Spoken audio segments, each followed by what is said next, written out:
नखरनि सुबुंफोरखौ गासैखौबो लोगो मोनफिनजोबना जोबोद गोजोननाय मोनदों। आंनि आदा बाजैनि गथ' गथाय सानै आरो आंनि हिन्जाव गथ'खौ लोगो मोनफिननानै जोबोद गोजोननाय मोनदों। नखरनि सुबुंफोरा आंखौ रुंसारि जाबाय होननासो सानबायमोन। आंखौ थैबाय होनदोंमोन आरो नखरनि मानसिया गोमाबाय सानदोंमोन आरो मोनफिननानै आंबो गोजोननाय मोनदों। आरो जोंखौ भुटान हादरनि जोबथेसालियाव दं होननानै रावबो मिथियामोन। रावबो मिथियामोन। मिथियामोन। बेफोर बाथ्राखौ भुटान जोबथेसालिनिफ्राय उदां जानाय बारग' एनडिएफबि फाखन नार्जारिया बुंदों।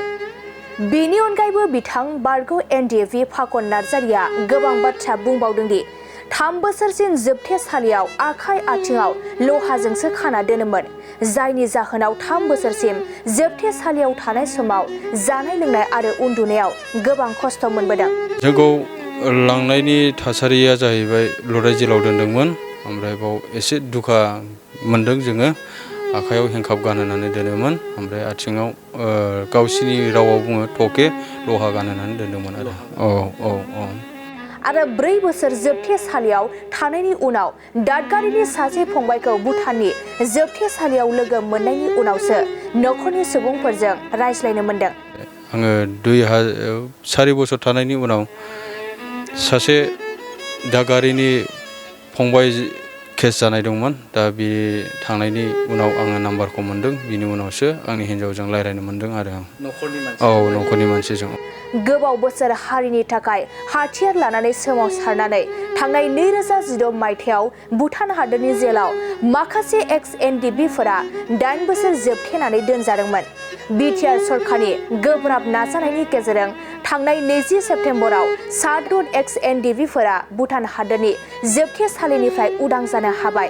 थारैनो बियो बिटिआर सरकारनि मोनसे जाफुंसारनाय।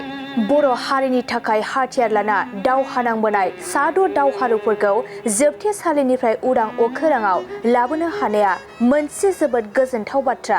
आंनि मुङा फाखन नार्जारि, जोंनि गामिनि मुङा बान्दुगुरि, सालाकाथिनि आङो। गोसोखौ जोबोद गोजोननाय मोनदों। आङो नखरनि मानसिखौ गासिबो लोगो मोनफिनजोब्बाय। आंनि आदा बाजैनि गथ' गथाय सानै आरो आंनि हिन्जाव गथ'खौ लोगो मोनफिननानै जोबोद गोजोननाय मोनदों। जोंनि बड'लेण्डनि चिफ सार प्रमद बर' लायनायखौ आरो आङो बे जायगायाव सफैफिननानै जोबोद गोजोननाय मोनदों आरो। थारैनो जोंनि हमजानाय डेटआ 2016 मार्चनि जानुवारियाव हमदों आरो जोंखौ एरेस्टेड खालामदों। जोंखौ मानसि खावनायनि जाथायाव जोंखौ लांनायनि थासारिया जाहैबाय लराइ जेलाव दोनदोंमोन। ओमफ्राय बाव एसे दुखा मोनदों जोङो। आखाइयाव हेंकाप गानहोनानै दोनोमोन, ओमफ्राय आथिङाव गावसिनि रावाव बुङो टके लहा गानहोनानै दोनदोंमोन आरो। जोङो खबर रावबो कन्टेक्टबो गैयामोन आरो रावबो मिथियामोन। 4 बोसोरनि उनावसो रावबो मिथियामोन। मिथियामोन। कन्टेक्टआ नाजायाखैमोन नाजानाया।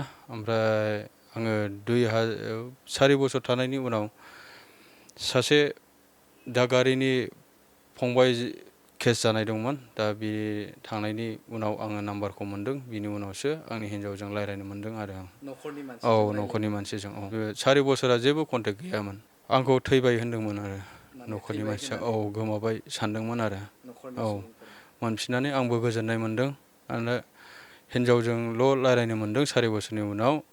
नखरनि आदा बाजै गथ' सानै आइजों रायज्लायनो मोनाखैमोन आरो। गेजेराव रायज्लायबावदों एसे न'आव कन्टेक्टआव थानो मोनदों। फननिया सुबिदा दंमोन। हाप्तायाव खेबसे मोनोमोन आरो न'आव दुखु दाहा सोंहरनो थाखाय। जोंखौ 23 बोसोर 6 मासनि साजा फोनांदोंमोन। आङो जोंनि बड'लेण्डनि चिफ सार प्रमद सारखौ आङो बावगोन आरो जोंनि बड'लेण्डनि गासैखौबो सारमोनखौ खुलुमनाय थाबाय आरो।